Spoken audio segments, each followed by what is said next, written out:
Dear fathers, brothers, sisters, and the well-wishers of Chanda Mission, Merry Christmas to everyone. I wish to see everything from a creative perception and from a different perspective.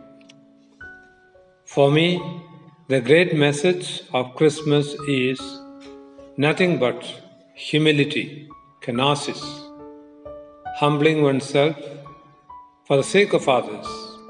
Although we speak a lot about joy and peace during this season.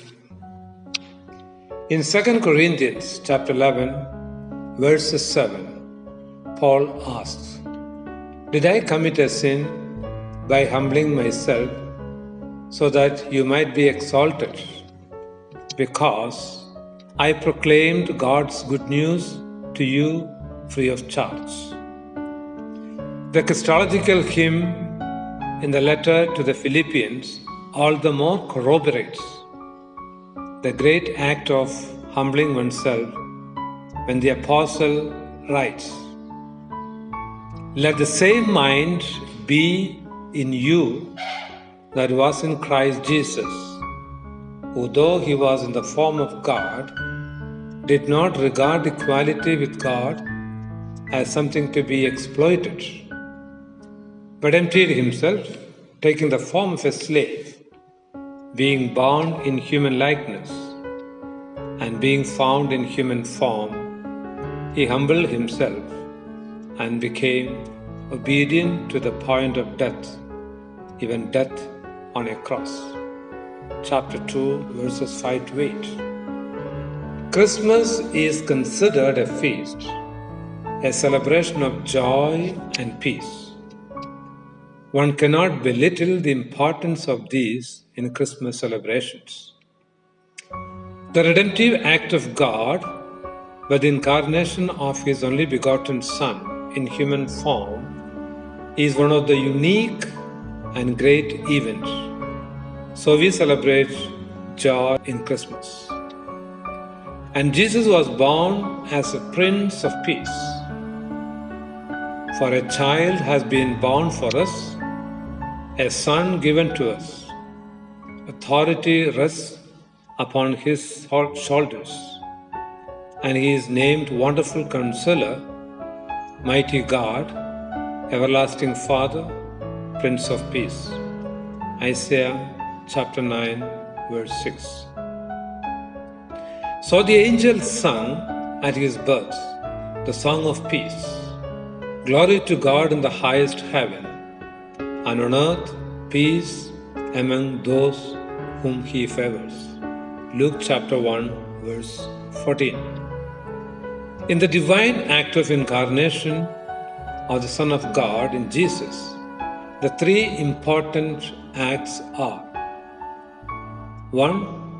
God wills to send His Son to the humankind to redeem the world. John 3:16. The God becoming human, John 1:14, and the accomplishment of the divine task by identifying totally and completely with the human species. Look, the virgin shall conceive and bear a son, and they shall name him Emmanuel, God with us. Matthew 1:23. In all these three acts, we see the virtue of humility, humbling oneself. God wills the Son to be humbled. The Son accepts Father's will to belittle oneself. In turn, the Son takes lead to sacrifice himself in self-empty. Humility is a great virtue that impels one to be courageous to take risks for the sake of others. It is power, it is strength, it hopes and assures divine blessings.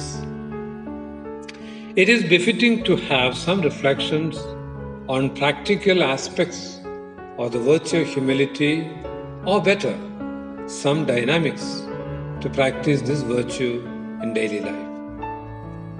I see 6 dimensions to it. They are: the first, readiness to accept any mission or work entrusted with. The second, count everyone with dignity.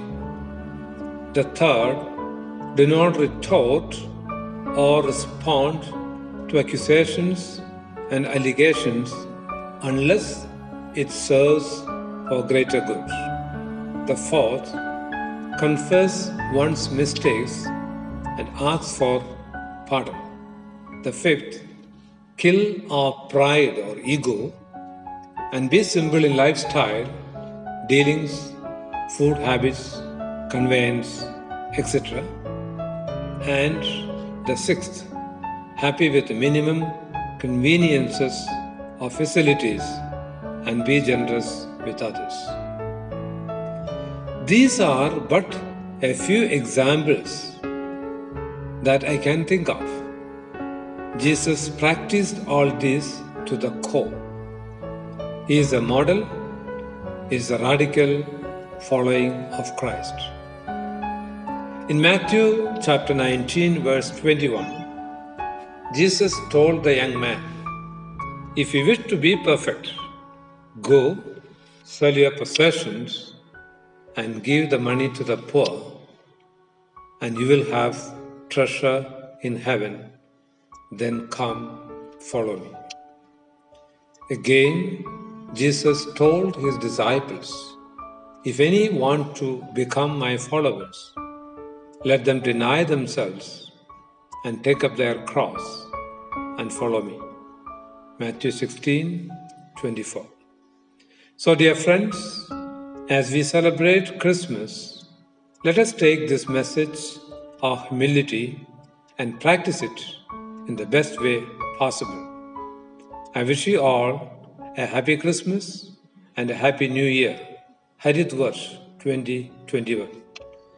God bless you all. Thank you. Jai Christ.